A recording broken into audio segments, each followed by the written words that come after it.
Hi, Tiffany here. If you're new, welcome. If not, welcome back. So glad you could join me. Today's video is going to be about what we used for third grade in this past school year, and a little bit of a flip through and review. We'll talk about what we're going to be doing next year, what we'll be using again, what maybe we might not be using again.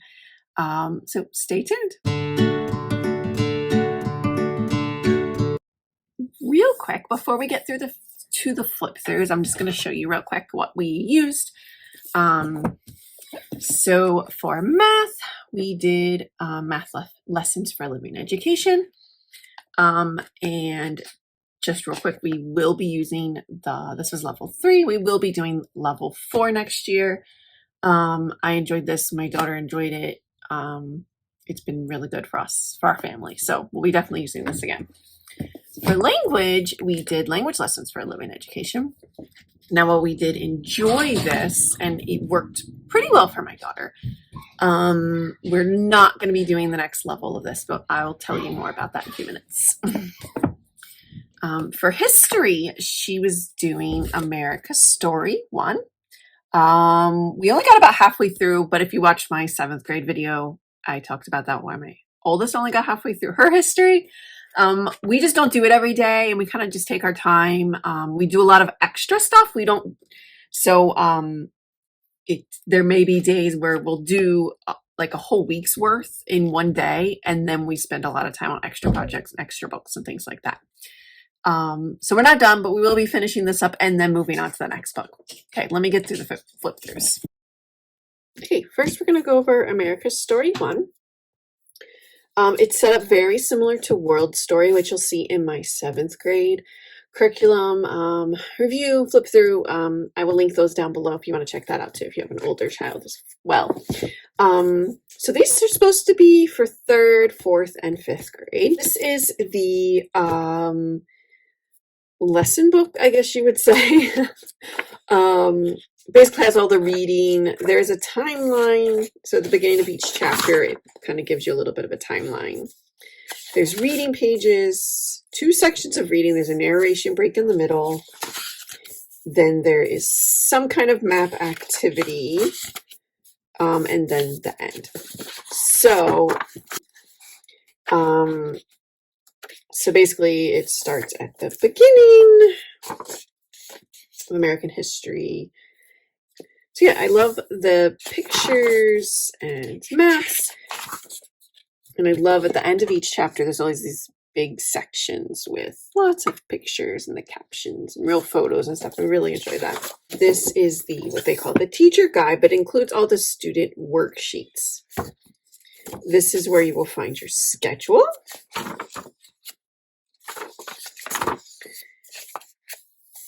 And it'll tell you any materials you need for that chapter. These are the narration questions that are in the book. It gives you the questions and some possible answers, or like what you're looking for your child to tell you. Then there's digging deeper section. Right here, this gives you just extra projects you can do or just ideas for different activities. There's usually some other kind of narration ideas. There's not always sketching. So the activities will vary a little bit for each chapter. There is a lot of them have sketching, but not all of them. So there's sketching, there's just different questions. There's always a map adventures. So that's like, I like that it will have you find on the map new places maybe that you learned about in that chapter, but then it'll also have you, once you get further into it, it'll be places that you previously found on the map. So I'll show you. Let me find one that hasn't been written on. So there's some other activities. There's a crossword, a crossword puzzle. A lot of activities that are like, if kind of like pretend you're so-and-so. So here's like pretend you're Davy Crockett. And a lot of times you're maybe writing a letter to someone, or you're creating a diary entry, things like that. was trying to find one that wasn't written. It just makes it cleaner. Word collections. So in each chapter, there is a special word. Special word. So here's how the special word is notated, and it gives the definition, and it has something to do with whatever's happening in the story. And then there's also a chance for you to collect 3 other words. So for my daughter, a lot of times, if she, I'll tell her, are there any words that you didn't know or didn't understand? And we'll look up the definitions of those and write the words here. Or if it's, sometimes it'll be maybe important people that the chapter talked about or important places, and we'll write those here. We don't always do explain, what the word means. We don't always do that. But I do like, what I wanted to say was that I do, because I referred to this as a story. It is a story. It is written like a story. And I really enjoy that. And I think my daughter really enjoyed that. So we did only get halfway through it. We will be continuing it on next school year, and then going into America's Story too.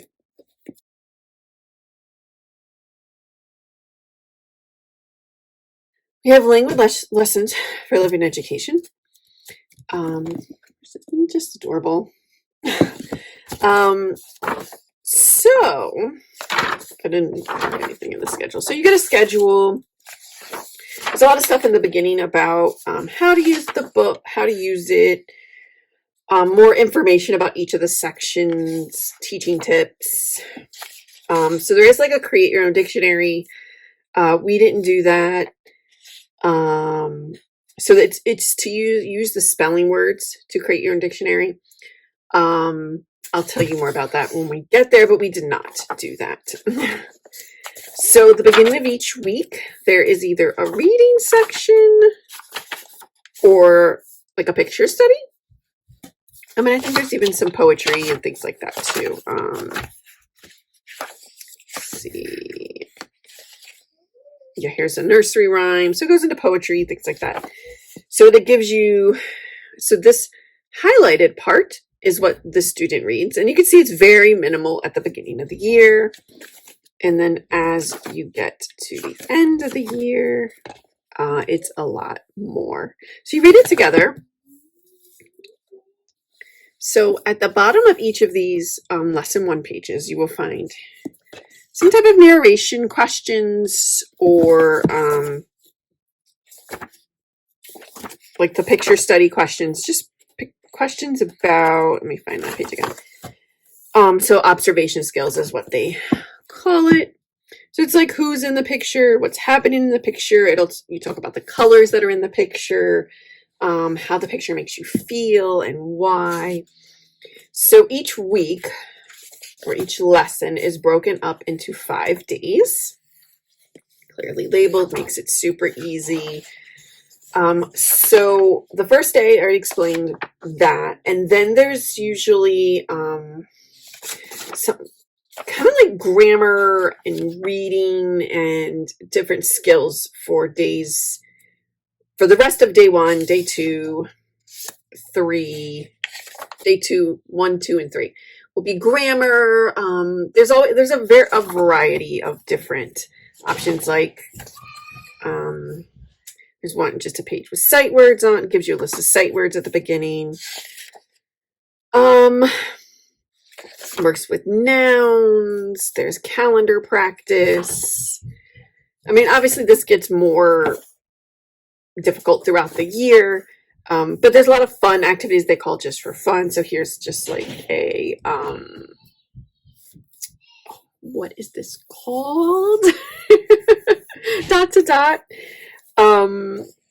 Yeah, or just, here's this page has a picture on it, and it says tell the picture, a story to your teacher about the picture.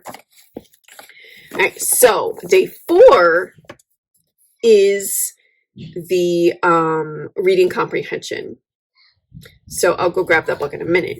But so there is an additional book that you would need for this curriculum if you want to do the reading comprehension. It is 101 favorite stories from the Bible.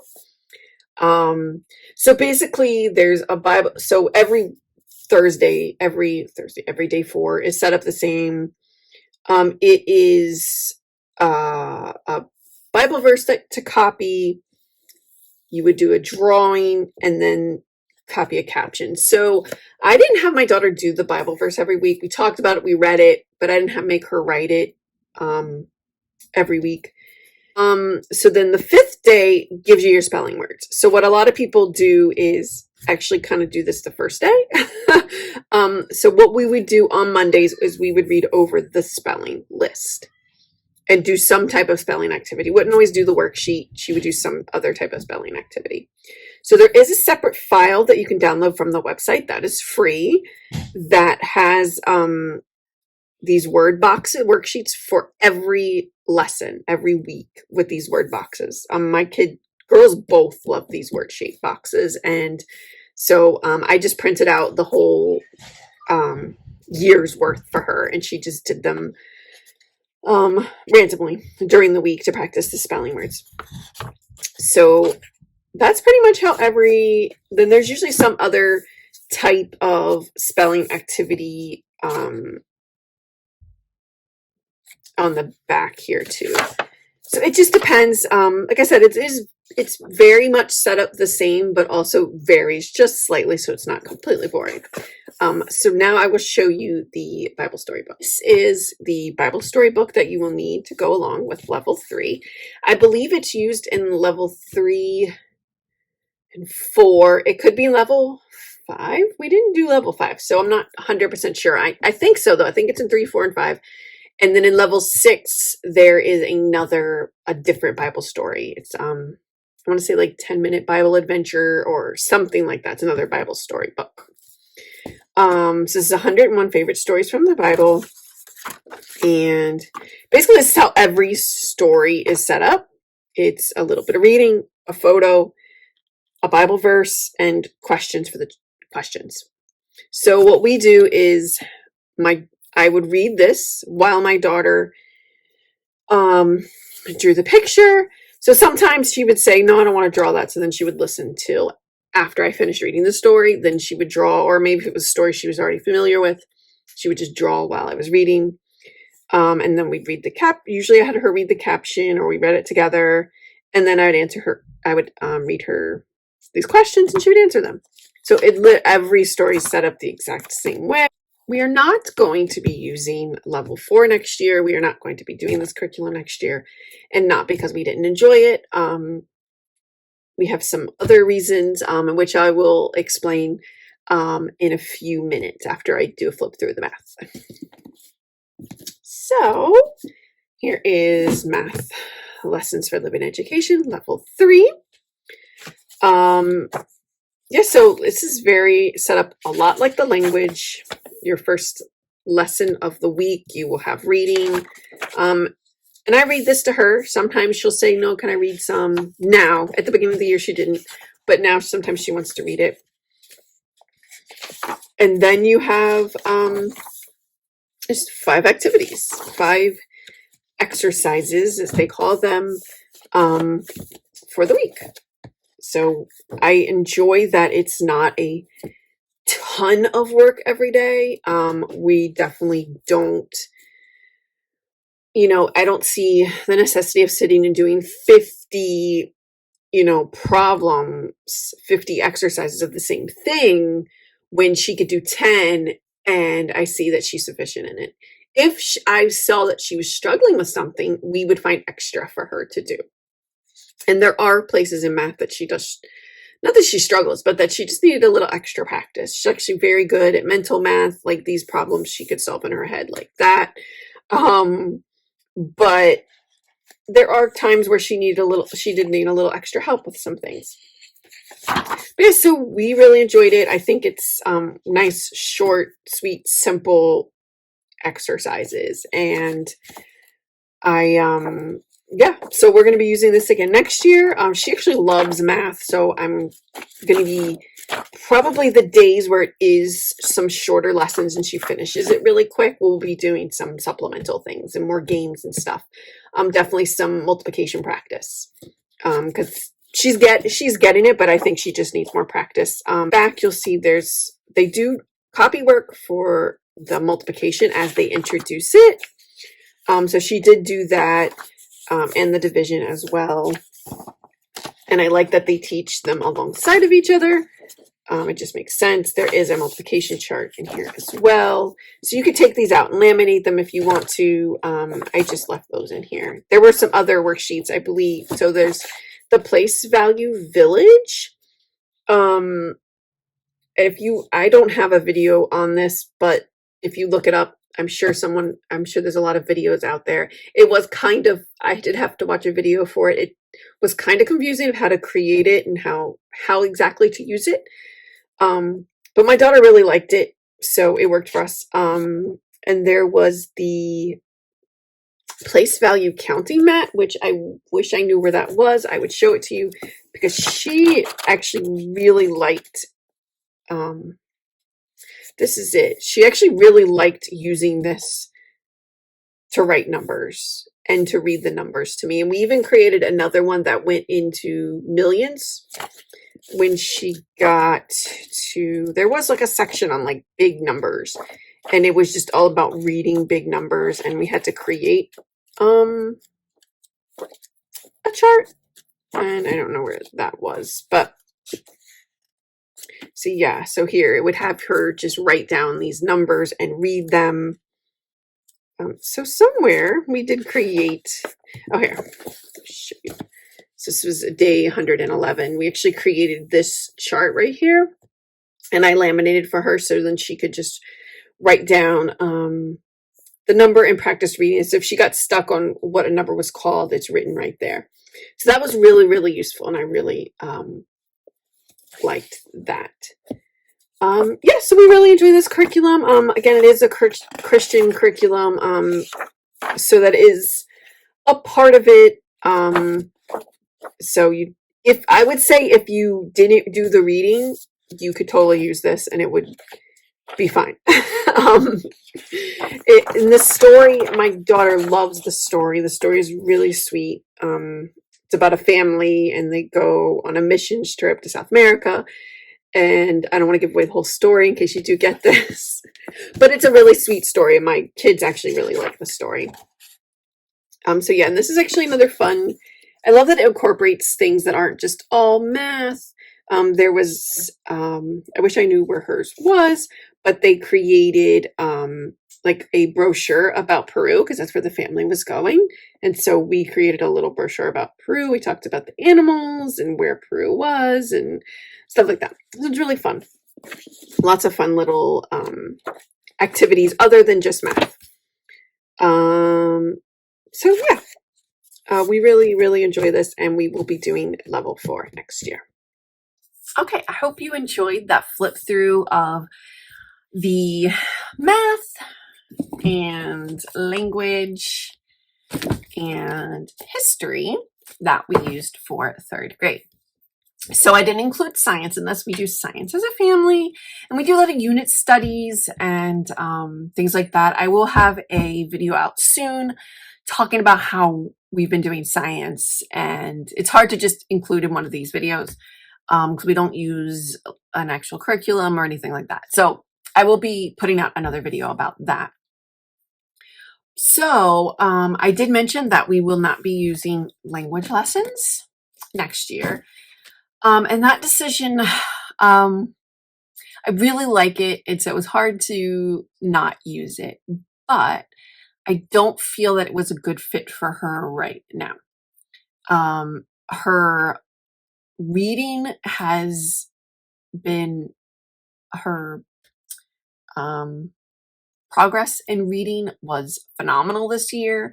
I feel like she's finally reading fluently, like pretty fluently now. Not struggling as much. She's doing so well. I'm really, really proud of her. When we started out the year with her, we had some Bob books, and she was even struggling with those some days. And so it was really hard, really frustrating. And so for her to be doing a 3rd grade curriculum, and yes, she can understand the concepts, even with, like the grammar concepts, she can understand it. And her reading comprehension is amazing. But there was so much that I had to read to her. And I think it was hard for her to really remember and grasp things really well, because of having difficulty reading. I don't know. Um, and the spelling in it, she could barely read most of the spelling words. So the spelling was like, and the spelling's not hard. It's pretty, I would say, average, grade level words.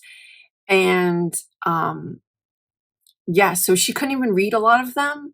And so there was no way we were going to do spelling. We did some of the spelling activities and we would definitely read the words. I would use, they're broken up usually in, for some, there's something common about them. Maybe it's the same ending or whatever it is, some vowel chunk or something. So, so we would read them and we'd talk about it and why those things say the certain sounds and things like that. And we would do some activities with them, but we never really fully did spelling. So I just feel like we didn't get a full use out of the curriculum, and I still really want to focus on reading. She's doing so well and I want to keep going with that. So, I think we're kind of not taking a break from grammar and things like that, but I want to focus more on just reading skills. She wants to use Fix-It Grammar, like my oldest, but she needs to be reading much more fluently for that. I told her we can go ahead and start it if she would like. And I did have her sit down and she was actually able to read like the first 2 or 3 sentences of it pretty well. So I said, we can start it, but if she's really struggling with the reading, then we're not going to be able to do it yet. We will have to put it on hold until she's reading just a little bit better. And that's fine. And I told, her sister didn't start till 5th grade. So I was like, if it's 1 more year, we can put it on hold until then. So that's, where we are with that. And like I said, we're going to be continuing with the next level of this and the next level of the math. That's it for today. Thank you for watching, and don't forget to subscribe. And I will put links down below to my 7th grade flip through. So if you have a middle grade child and you want to check those out. Yeah, I think that's it. Take care. Bye.